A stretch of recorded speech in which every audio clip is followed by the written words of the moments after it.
Muy buenas noches, señores, bienvenidos, bendito Padre, gracias, Señor, porque nos reúnes como tus hermanos en la fe, como tus hijos que somos, Señor, que compartimos tu heredad y somos coherederos con Cristo. Te agradecemos por habernos elegido, Señor, y por darnos la fuerza para seguir adelante diariamente. Te alabamos y te bendecimos en el precioso nombre de tu Hijo Cristo Jesús. Amén. Muy buenas noches, señores. Vamos a comenzar con la reflexión de nuestro hermano Raimundo acerca del versículo del día de hoy, que fue de la carta a los filipenses a la iglesia de Filipos, capítulo 2, versículo 13, y escrito está: porque Dios es el que en ustedes produce así el querer como el hacer por su buena voluntad. El Señor de los ejércitos nos hace saber que Él, como Rey de Reyes, desea enfocarnos en el servicio al prójimo, porque su propósito es que seamos luz en las tinieblas, sin murmurar, sin discutir, sencillos como hijos obedientes, llevándonos a lo que escrito está. Puestos los ojos en Jesús, el autor y consumador de la fe, nos guiará para que nuestro corazón nos impulse a actuar y proyectar la luz de Jesús al mundo, porque al creer en Jesús fortaleceremos nuestra fe para actuar en consecuencia y hacer la buena voluntad de Dios. Aleluya. Bueno, ahora vamos a continuar con la lectura. Iniciamos con la lectura del Salmo número 77 y escrito está: meditación sobre los hechos poderosos de Dios. Al músico principal, para Jedutún, Salmo de Asaf. Con mi voz clamé a Dios clamé y Él me escuchará. Al Señor busqué en el día de mi angustia. Alzaba a Él mis manos de noche sin descanso. Mi alma rehusaba consuelo. Me acordaba de Dios y me conmovía. Me quejaba y me desmayaba mi espíritu. Selah, no me dejabas pegar los ojos, estaba yo quebrantado y no hablaba. Consideraba los días desde el principio, los años de los siglos. Me acordaba de mis cánticos de noche, meditaba en mi corazón y mi espíritu inquiría: ¿desechará el Señor para siempre y no volverá más a hacernos propicio? ¿Ha cesado para siempre su misericordia? ¿Se ha acabado perpetuamente su promesa? ¿Ha olvidado Dios el tener misericordia? ¿Ha encerrado con ira sus piedades? Selah. Dije, enfermedad mía es esta. Traeré pues a la memoria los años de la diestra del Altísimo. Me acordaré de las obras de Jah. Sí, haré yo memoria de tus maravillas antiguas. Meditaré en todas tus obras y hablaré de tus hechos. Oh Dios, santo es tu camino. ¿Qué Dios es grande como nuestro Dios? Tú eres el Dios que hace maravillas. Hiciste notorio en los pueblos tu poder. Con tu brazo redimiste a tu pueblo, a los hijos de Jacob y de José. Selah. Te vieron las aguas, oh Dios, las aguas te vieron y temieron. Los abismos también se estremecieron, las nubes echaron inundaciones de aguas. Tronaron los cielos y descurrieron tus rayos. La voz de tu trueno estaba en el torbellino. Tus relámpagos alumbraron el mundo. Se estremeció y tembló la tierra. En el mar fue su camino, y tus sendas en las muchas aguas, y tus pisadas no fueron conocidas. Condujiste a tu pueblo como ovejas, por mano de Moisés y de Aarón. Salmo número 78, escrito está: fidelidad de Dios hacia su pueblo infiel, masquil de Asaf. Escucha, pueblo mío, mi ley, inclina tu oído a las palabras de mi boca. Abriré mi boca en proverbios, hablaré cosas escondidas desde tiempos antiguos, las cuales hemos oído y entendido, que nuestros padres no las contaron. No las encubriremos a sus hijos, contando a la generación venidera las alabanzas del Señor, y su potencia y las maravillas que hizo. Él estableció testimonio en Jacob, y puso ley en Israel, la cual mandó a nuestros padres, que la notificaran a sus hijos, para que lo sepa la generación venidera. Y los hijos no nacerán, y los que se levantarán lo cuenten a sus hijos. Y los hijos que nacerán, y los que se levantarán lo cuenten a sus hijos. A fin de que pongan en Dios su confianza, y no se olviden de las obras de Dios, que guarden sus mandamientos, y no sean como sus padres, generación contumaz y rebelde, generación que no dispuso su corazón, ni fue fiel para con Dios su espíritu. Los hijos de Efraín, arqueros armados, volvieron las espaldas en el día de la batalla. No guardaron el pacto de Dios, ni quisieron andar en su ley, sino que se olvidaron de sus obras, y de sus maravillas que les había mostrado. Delante de sus padres hizo maravillas en la tierra de Egipto, en el campo de Zoán, dividió el mar y los hizo pasar, detuvo las aguas como en un montón, les guió de día con nube, y toda la noche con resplandor de fuego. Hendió las peñas en el desierto y les dio a beber como de grandes abismos, pues sacó de la peña corrientes e hizo descender aguas como ríos. Pero aún volvieron a pecar contra él, rebelándose contra el Altísimo en el desierto, pues tentaron a Dios en su corazón, pidiendo comida a su gusto, y hablaron contra Dios, diciendo: ¿podrá poner mesa en el desierto? He aquí, ha herido la peña y brotaron aguas, y torrentes inundaron la tierra. ¿Podrá dar también pan? ¿Dispondrá carne para su pueblo? Por tanto, oyó el Señor y se indignó, se encendió el fuego contra Jacob, y el furor subió también contra Israel, por cuanto no habían creído a Dios, ni habían confiado en su salvación. Sin embargo, mandó a las nubes de arriba, y abrió las puertas de los cielos, e hizo llover sobre ellos maná para que comieran, y les dio trigo de los cielos. Pan de nobles comió el hombre, les envió comida hasta saciarlos. Movió el solano en el cielo, y trajo con su poder el viento sur, e hizo llover sobre ellos carne como polvo, como arena del mar, aves que vuelan. Las hizo caer en medio del campamento, alrededor de sus tiendas. Comieron y se saciaron, les cumplió pues su deseo. No habían quitado de sí su anhelo, aún estaba la comida en su boca, cuando vino sobre ellos el furor de Dios, e hizo morir a los más robustos de ellos, y derribó a los escogidos de Israel. Con todo esto, pecaron aún, y no dieron crédito a sus maravillas. Por tanto, consumió sus días en vanidad, y sus años en tribulación. Si los hacía morir, entonces buscaban a Dios, entonces se volvían solícitos en busca suya, y se acordaban de que Dios era su refugio, y el Dios Altísimo su Redentor, pero les lisonjeaban con su boca, y con su lengua les mentían, pues sus corazones no eran rectos para con él, ni estuvieron firmes en su pacto. Pero él, misericordioso, perdonaba la maldad y no los destruía, y apartó muchas veces su ira, y no despertó todo su enojo. Se acordó de que eran carne, soplo que va y no vuelve. ¿Cuántas veces se rebelaron contra él en el desierto? Lo enojaron en el yermo, y volvían y tentaban a Dios, y provocaban al Santo de Israel. No se acordaron de su mano del día que los redimió de la angustia, cuando puso en Egipto sus señales y sus maravillas en el campo de Zoán. Y volvió sus ríos en sangre y sus corrientes para que no bebieran. Envió entre ellos enjambres de moscas que los devoraban y ranas que los destruían. Dio también a la oruga sus frutos y sus labores a la langosta. Sus viñas destruyó con granizo y sus higuerales con escarcha. Entregó al pedrisco sus bestias y sus ganados a los rayos. Envió sobre ellos el ardor de su ira, enojo, indignación y angustia. Un ejército de ángeles destructores. Dispuso camino a su furor. No eximió la vida de ellos de la muerte, sino que entregó su vida a la mortandad. Hizo morir a todo primogénito en Egipto, las primicias de su fuerza en las tiendas de Cam. Hizo salir a su pueblo como ovejas y los llevó por el desierto como un rebaño. Los guió con seguridad, de modo que no tuvieran temor, y el mar cubrió a sus enemigos. Los trajo después a las fronteras de su tierra santa, a este monte que ganó su mano derecha. Echó las naciones de delante de ellos, con cuerdas repartió sus tierras en heredad, e hizo habitar en sus moradas a las tribus de Israel. Pero ellos tentaron y enojaron al Dios Altísimo, y no guardaron sus testimonios, sino que se volvieron y se rebelaron como sus padres. Se volvieron como arco engañoso, le enojaron con sus lugares altos, y le provocaron a celo con sus imágenes de talla. Lo oyó Dios y se enojó, y en gran manera aborreció a Israel. Dejó, por tanto, el tabernáculo de Silo, la tienda que habitó entre los hombres, y entregó a cautiverio su poderío y su gloria en mano del enemigo. Entregó también su pueblo a la espada, e irritó contra su heredad. El fuego devoró a sus jóvenes, y sus vírgenes no fueron loadas en cantos nupciales. Sus sacerdotes cayeron a espada, y sus viudas no hicieron lamentación. Entonces despertó el Señor como quien duerme, como un valiente que grita excitado del vino.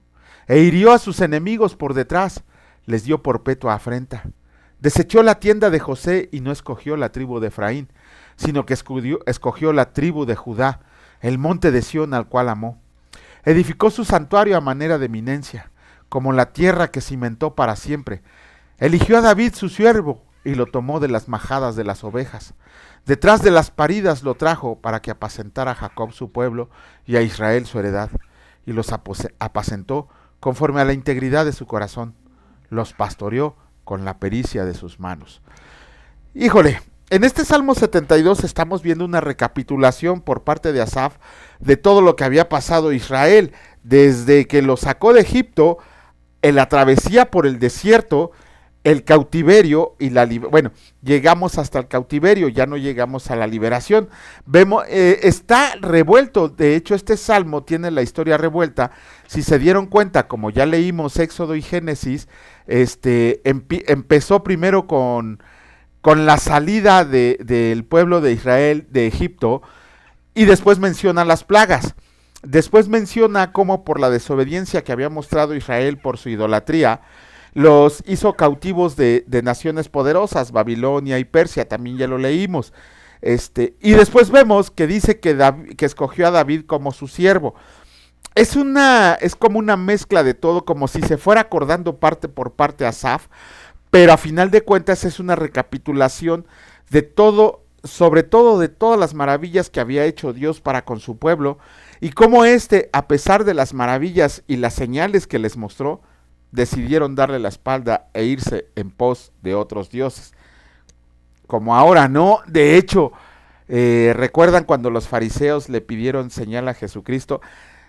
Si leemos el contexto de la señal que los fariseos le estaban pidiendo a Jesucristo, unos versículos antes Jesucristo había resucitado a Lázaro de la tumba cuando ya había tenido 4 días de muerto, cuando ya tenía 4 días de muerto. Y los fariseos le piden señal. ¿Qué señal más grande podría ser que tener control sobre la vida y la muerte? Sin embargo, ellos le piden señal. De hecho, muchos pastores, maestros eruditos, coinciden en que si Jesucristo regresara ahorita como en los tiempos de Israel cuando regresó allá en el inicio de la era de Jesucristo, igual lo volveríamos a encarcelar o a crucificar o a decirle que está mal de la cabeza, no lo sé. ¿Por qué? Porque por eso el Señor va a venir como león, pero ya me estoy adelantando, lo vamos a leer más adelante, pero aquí lo único que nos queda, miren qué bonito se va a completar el Salmo del día de hoy con lo que vamos a leer en Romanos. Por eso mejor vámonos a la lectura del capítulo 10 del libro de Romanos y de la carta a los Romanos, y escrito está: Hermanos, ciertamente el anhelo de mi corazón y mi oración a Dios por Israel es para salvación, porque yo les doy testimonio de que tienen celo de Dios, pero no conforme a ciencia, porque ignorando la justicia de Dios y procurando establecer la suya propia, no se han sujetado a la justicia de Dios, porque el fin de la ley es Cristo, para justicia a todo aquel que cree. Porque de la justicia que es por la ley de Moisés, escribe así: el hombre que haga estas cosas vivirá por ellas. Pero la justicia que es por la fe, dice así: no digas en tu corazón, ¿quién subirá al cielo? Esto es, para traer abajo a Cristo. O, ¿quién descenderá al abismo? Esto es, para hacer subir a Cristo de entre los muertos. Mas, ¿qué dice? Cerca de ti está la palabra, en tu boca y en tu corazón. Esta es la palabra de fe que predicamos. Que si confiesas con tu boca que Jesús es el Señor y crees en tu corazón que Dios le levantó de los muertos, serás salvo. Porque con el corazón se cree para justicia, pero con la boca se confiesa para salvación. Pues la Escritura dice: todo aquel que en él crea no será avergonzado. Porque no hay diferencia entre judío y griego, pues el mismo que es Señor de todos es rico para con todos los que le invocan. Porque todo aquel que invocar el nombre del Señor será salvo. ¿Cómo pues invocarán a aquel en el cual no han creído? ¿Y cómo creerán en aquel de quien no han oído? ¿Y cómo irán sin haber quien les predique? ¿Y cómo predicarán si no fueran enviados? Como está escrito: cuán hermosos son los pies de los que anuncian la paz, de los que anuncian buenas nuevas. Mas no todos obedecieron al evangelio, pues Isaías dice: Señor, ¿quién ha creído a nuestro anuncio? Así que la fe es por el oír, y el oír por la palabra de Dios. Pero digo, ¿no han oído? Antes bien, por toda la tierra ha salido la voz de ellos, y hasta los fines de la tierra sus palabras. También digo, ¿no ha conocido esto Israel? Primeramente Moisés dice: yo los provocaré a celos con un pueblo que no es pueblo. Con pueblo insensato los provocaré a ira. E Isaías dice resueltamente: fui hallado de los que no me buscaban, Me manifesté a los que no preguntaban por mí. Pero acerca de Israel dice, todo el día extendí mis manos a un pueblo rebelde y contradictor. ¡Wow! Dice la palabra que si confesaras con tu boca que Jesús es el Señor y crees en tu corazón que Dios le levantó de los muertos, serás salvo. Porque con el corazón se cree para justicia, pero con la boca se confiesa para salvación. Muchas veces sacamos de contexto este versículo. ¿Por qué?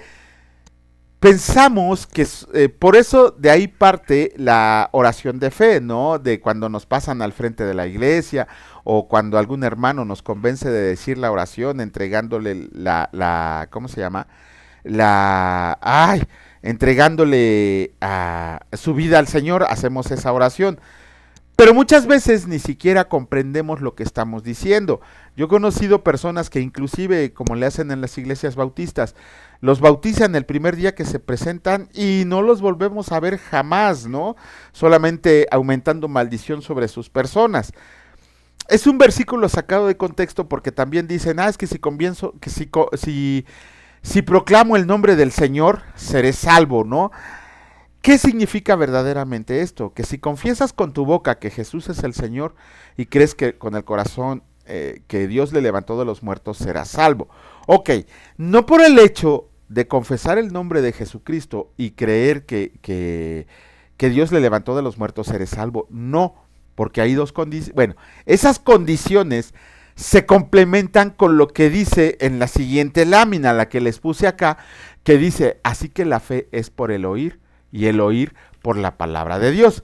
Entonces, primero que nada, todo el mundo tiene fe, absolutamente todo el mundo tiene fe, porque la fe, su raíz etimológica significa creer, y todo el mundo cree en cartas, cree en estatuas, cree en figuras, cree en pinturas, cree en el destino, cree en muchísimas cosas pueden creer, eso es fe. Sin embargo, la fe salvífica, la fe salvadora, es depositar nuestra fe en el Señor Jesús como Señor y Salvador. Pero esa fe nos los otorga Dios, pero ¿cómo vamos a comprender la fe si no escuchamos y no leemos? Porque aquí el oír no solamente significa, por ejemplo, lo que hacemos es llevarles la palabra de Dios, pero la escuchan. También tenemos que leerla. El oír por la palabra de Dios. Todo aquello que decidamos creer, como hijos de Dios, como seguidores de Jesucristo, tiene que estar sustentado en su palabra.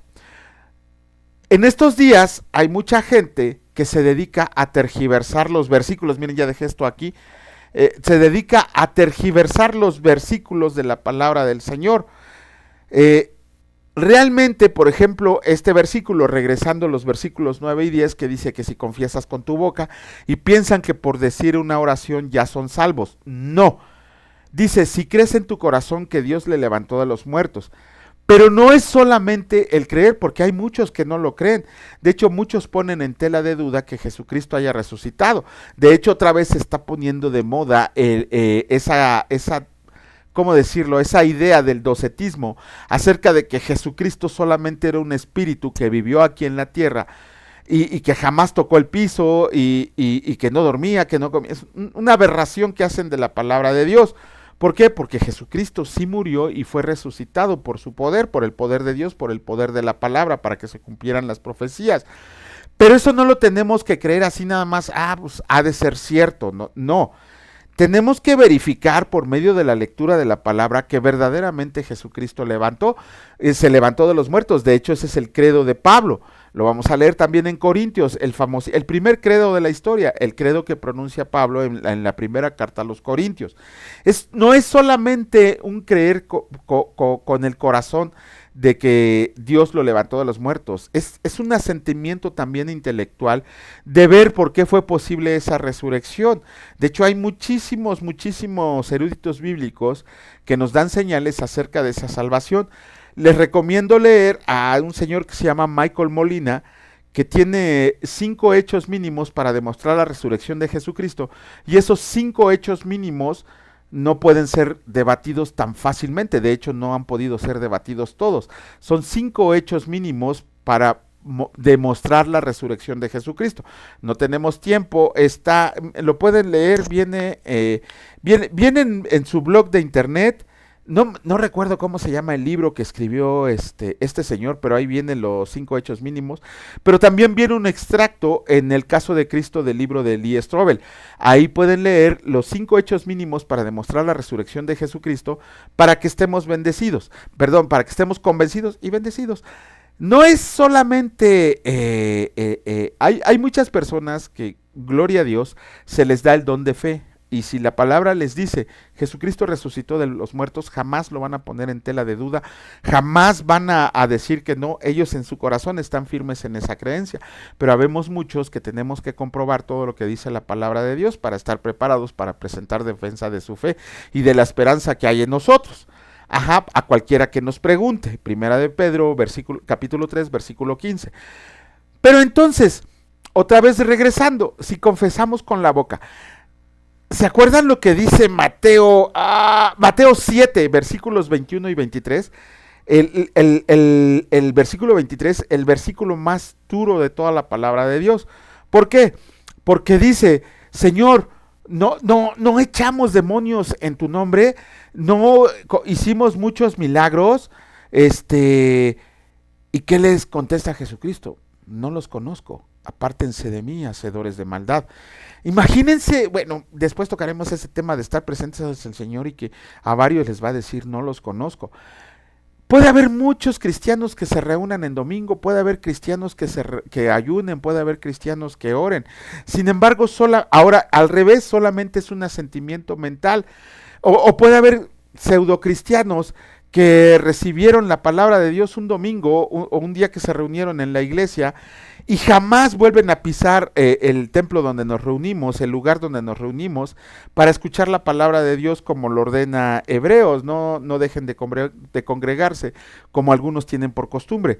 Y vuelven al mundo. De hecho, también conozco personas que hicieron la oración de fe y jamás volvieron a pisar una iglesia cristiana, un lugar cristiano, porque dicen, como ya hice la oración, ya soy salvo. Pero no el hecho de que la hayan dicho quiere decir que ya son salvos. Más bien, cuando tú eres salvo, confiesas al Señor Jesucristo que es tu Salvador. Es invertido. Uno de los frutos que da el haber recibido a Jesucristo como Señor y Salvador es que tu asentimiento mental y en tu corazón crees firmemente que el Señor es tu Salvador y lo confiesas públicamente con gozo. ¿Cuántos cristianos hay que esconden el ser cristianos por miedo al que dirán? Esos no son cristianos. Se complementa con lo que dice la primera carta de Juan, capítulo 1, versículo 29, acerca de que muchos decían ser de nosotros, salieron de nosotros, pero nunca fueron de nosotros. Se dan cuenta cómo el hecho de confesar solamente que Jesucristo es Salvador, solamente es sacarlo de la boca, solamente es sentimiento de ese momento, pero jamás nos dedicamos a leer la palabra de Dios, que se complementa con lo que dice el versículo 17, que la fe es por el oír y el oír por la palabra de Dios. La fe nos las da Dios, ese es un don, es el don de fe. Sin embargo, ese don de fe nos tiene que llevar a estar interesados en la lectura de la palabra del Señor, no solo el escucharla. Si el Señor nos ha puesto aquí para llevarla, es porque tenemos, no sé si sean más, pero por lo menos una persona nos escribió dándonos gracias porque él ya no puede ver muy bien. Y dice que la lectura que nosotros hacemos diariamente le ha ayudado mucho porque el anhelo de su corazón era leer la palabra de Dios. Y gloria a Dios, topó con este canal, nos mandó saludos, nos dio muchas gracias, más las gracias sean dadas a Dios, porque ahora tiene donde escuchar la palabra. Sí, y habrá muchas personas que ya son discapacitados visualmente, o como yo, que ya uso como 5 lentes diferentes porque no puedo leer bien. Sin embargo, eso no me detiene. La leo, me acabo de comprar una lupa porque tengo que leer libros, comentarios, Biblias comentadas, y la letra viene así de chiquitita. Con los lentes me costaba mucho trabajo, ya con mi lupa ahorita hice la prueba y dije, ahora sí ya no tengo más pretexto para no estudiar. El oírla está bien, pero está mucho mejor que nos demos un tiempo en casa para decir, a ver si lo que dijo este loco es verdad, voy a compararlo con lo que dice la palabra de Dios. No sea que haya como le hacen muchos, que haya modificado los versículos. Créanme que no, les puedo decir que no, que todos los versículos, los capítulos que subimos son de la Reina Valera 1960. Pero sí hay quien modifica versículos de la palabra de Dios a su conveniencia. Si ustedes tuvieran oportunidad de leer la Biblia Watchtower, la de los Testigos de Jehová, se darán cuenta que está totalmente adulterada. Bueno, tiene muchos versículos adulterados, lo mismo que la Biblia católica, la han modificado a su conveniencia. La Biblia esta de los adventistas también está modificada a su conveniencia. Por eso les decimos, la versión más fiel que pueden encontrar es la Reina Valera 1960 y la 1909, son las más apegadas a la escritura original, a todos los manuscritos originales que se tienen. Entonces, la fe sí nos las da Dios, pero ¿qué dicen los discípulos? Señor, aumentanos la fe. Y la fe viene por el oír, y el oír de la palabra de Dios. Entonces, sí, está bien, escuchemos la palabra, vayamos a escuchar lo que dicen los verdaderos pastores, los verdaderos maestros, pero sobre todo, leamos la palabra de Dios diariamente, que no sea una obligación, que sea una necesidad de alimentarnos espiritualmente para seguir conociendo a nuestro maravilloso, a nuestro poderoso Dios. Bendito Señor, gracias.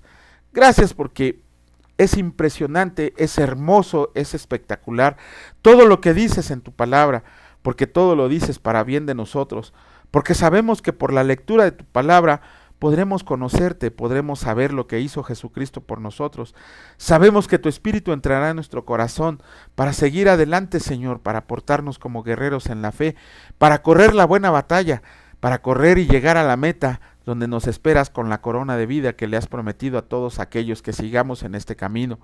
Te agradecemos, Señor, por la fuerza, por el don de fe, por el don de arrepentimiento que nos has dado, por todos los dones que nos has repartido, Señor, y que en su momento los utilizaremos. Te agradecemos también porque tu bendita provisión llegó a nosotros, tu protección, tu cuidado, tu amor, Señor, tu misericordia, porque por tu misericordia no hemos sido consumidos, sino que estamos resguardados en nuestro hogar. Unos van en camino, protégelos, Señor, otros van a trabajar, también bendice el fruto de trabajo de sus manos, que todos nuestros escuchas sigan creciendo, pero que la gloria sea para ti, no, mi Señor y Salvador, porque nosotros solo somos siervos inútiles haciendo lo que tú nos has mandado hacer, nunca vamos más allá. Todo lo que hacemos, Señor, es para tu gloria, para la gloria del reino, y que toda la honra, toda la alabanza sea para ti. Te confesamos que tú eres nuestro Dios y Salvador, mi Señor Jesucristo. Te confesamos que creemos con todo el corazón y con la mente que Dios te levantó de los muertos. Y sabemos que tu palabra es verdad, Señor, que es la única, que es la verdad absoluta que dejaste para cada uno de nosotros que hemos decidido seguirte. Te alabamos y te bendecimos en el precioso nombre de mi Dios, Señor y Salvador, el Señor Jesucristo. Bendito sean por siempre y para siempre. Amén. Que Dios les bendiga, señores, y si Dios lo permite, nos vemos el día de mañana. Cuídense mucho. Hasta luego.